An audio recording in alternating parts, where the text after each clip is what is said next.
ආදිවාසී නායකයෙකු ලෙස සැරිසරන පුද්ගලයෙකු මුල් කරගෙන නිර්මාණය කරන ලද මෙම YouTube වීඩියෝව මෙවන විට නැරඹුම් වාර ලක්ෂ 16ක් පසු කර තිබෙනවා.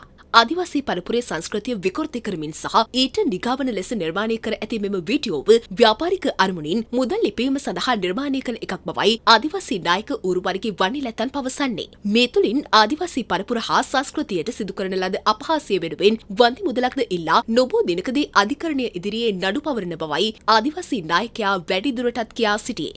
මේ දිනවල මං ගැච්චෙනවා මේ සමාජ මාධ්‍ය කියන එක මේ වැඩසටහන.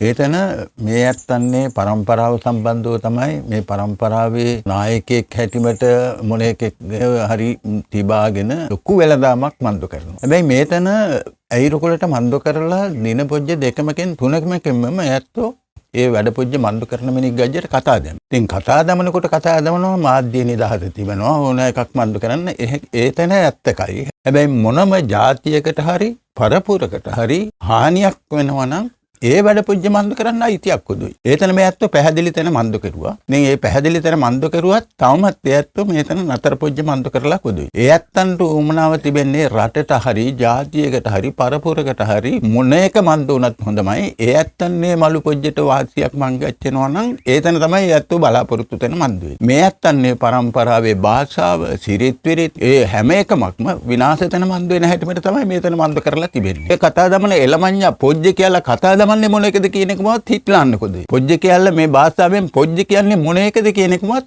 ඌට තේරුම් පොජ්ජ කොදුයි.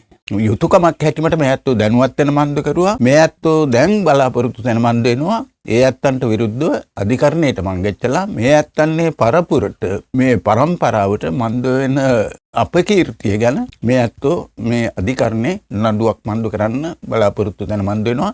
හැබැයි ඒ ඇත්තන්ට මන්දු වෙනවා මේ පරම්පරාවට මන්දු වෙන ඒ අපහාසය අපකීර්තියට වන්දියකුත් එක්ක තමයි මේ ඇත්තෝ මේතන මන්දු කරන්න බලාපොරොත්තු වෙන මන්දු.